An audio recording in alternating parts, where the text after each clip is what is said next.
Après cet enseignement qui a presque peu bougé sur l'avenir de la perfection, nous revenons avec les eaux de séparation. J'invite tout le monde à venir écouter ces beaux enseignements. C'est très succulent.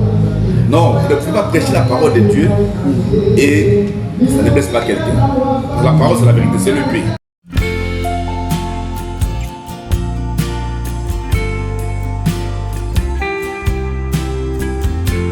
On débarquait dans la perfection au tabernacle avec l'imbattable homme fort de Lingwala, comme d'habitude.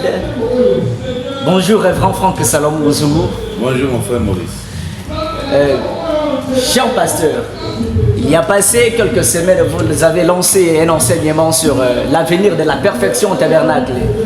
C'est ce qui a impacté votre nouveau ministère. Et ce qui a créé aussi beaucoup de bruit. C'est un véritable réveil. La première question, révérend, est-ce que vous pouvez un peu nous expliquer votre nouveau ministère? Sur quoi votre nouveau ministère?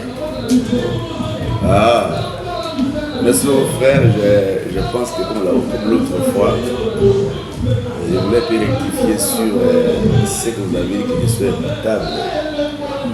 C'est Jésus-Christ qui est imbattable. Moi je suis un homme, je ne pas que de lui, je suis à humain. Le nouveau ministère, moi je pense que je n'ai pas expliqué la parole aux gens maintenant. Je suis un prédicateur et je parle aux croyants. Je crois que tout le monde connaît que chaque ministère a 3 étapes. Il y a le premier plus, la première attraction, deuxième plus, deuxième attraction et troisième plus. Troisième attraction. Et même Jésus en avait, même Moïse en avait, frère Walon, notre prophète en avait, et tous les serviteurs de Dieu véritables en ont eu. Et c'est mon tour, c'est Dieu qui m'a parlé. C'était qu'au mois de février, vers la fin, je dormais. Je ferais un songe que Dieu m'a confié une église. C'était comme une nouvelle église à prêcher. M'a confié cette église-là, vous devez prendre la responsabilité. Mais apparemment, je vois cette église un peu dans une état un peu qui n'était pas bonne. Ça, c'est la vision. Je m'inquiétais comment j'ai une église, on m'a confié notre église, notre responsabilité.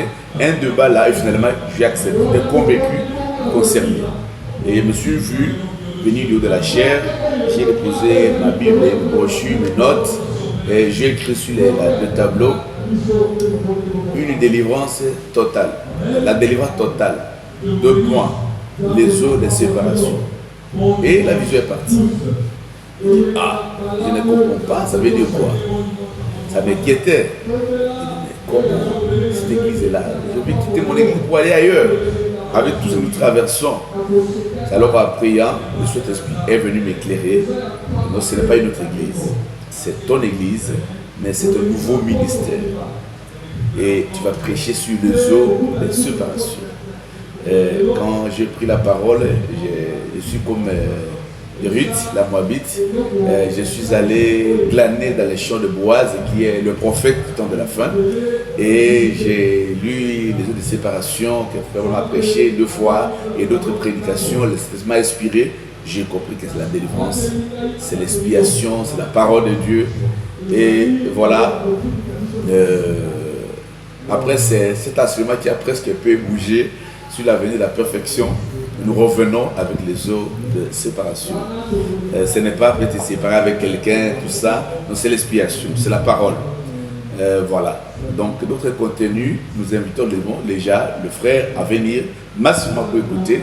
Nous l'avons, on est qu'à l'introduction. J'ai pensé, avant d'aborder réellement les eaux de séparation, j'ai fait un peu un recul sur l'exode, sur les enfants qui étaient en Égypte. C'est pas ces 2 qu'il s'agit, parce que la parole dit qu'il y a 3 exodes. Le premier exode avec les peuples juifs qui devaient quitter l'Égypte vers Canaan. C'est le premier exode avec Moïse. Le deuxième exode, c'était les peuples d'Israël, toujours au temps de Jésus, qui devaient quitter le judaïsme pour venir croire en Christ. Le deuxième exode, le troisième, c'est le nôtre. C'est William Branham qui vient avec un message pour quitter les églises, d'entrer dans l'église, qui est Christ, la parole révélée, le 7e sceau. Voilà. Merci beaucoup. C'est pourquoi je parle d'exode. Et cet exode, je souligne un peu comme un peu toile de fond. À l'usage de la parole, nous avons réalisé que pour qu'il y ait exode, malgré tous les détails de la vision que Dieu avait donnée à Abraham, pour que cet exode ait lieu, il fallait les traditions des trois principes, trois puissances devaient intervenir. Un, c'est la puissance de Satan, ce que nous avons parlé toute la semaine. Le diable voyait que la promesse allait s'accomplir, il s'est levé avec son regard de lézard, voilà, et les regards malveillants pour combattre les enfants de la promesse. Et après ça, intervint la puissance de la foi. Donc, c'est sur le peuple qui avait la promesse, ne regardait pas aux souffrances, regardait à la promesse. Et la foi, qui est une révélation, il y a quelque chose de surnaturel qui agit ça. Et enfin, il y a eu l'intervention de la puissance de Dieu, c'est-à-dire la colonne de feu qui agit au-dessus du peuple, au travers Moïse, qui a délivré les enfants d'Israël par la main puissante. Il les a conduits jusqu'à Canaan et à travers tout obstacle. Et nous sommes en plein exode. Shalom. Merci beaucoup, chers fidèles et téléspectateurs. Pour écarter toutes les spéculations métaphysiques et des arrière-pensées que les gens pourront se faire, nous venons d'interviewer le pasteur Franck Salomon Muzungu qui explique que sans arrière-pensée, les eaux de séparation, ce n'est pas qu'ils se séparent. Dans la parole. Vraiment. Non, vous ne pouvez pas prêcher la parole de Dieu et ça ne blesse pas quelqu'un. La parole, c'est la vérité, c'est le but. Et ça doit blesser. Et ça peut me blesser moi, blesser quelqu'un d'autre, ou un frère ou une soeur. Si ça ne blesse plus, ce n'est plus la parole de Dieu. Bon, je ne suis pas responsable à celui qui est blessé. Je suis responsable de prêcher la parole. Et voilà. Donc c'est au pécheur d'échanger. Nous appelons tout le monde à revenir à la parole. Merci beaucoup, cher pasteur. Il y a une question encore? Non. J'invite tout le monde à venir écouter ces beaux enseignements. C'est très succulent. C'est très succulent. Venez nombreux. Et suivez nos Mali. Nous serons connectés. Et même aujourd'hui, on va parler de la deuxième puissance de la foi. Venez, suivez-nous. Ne serez pas déçus. Bon dimanche.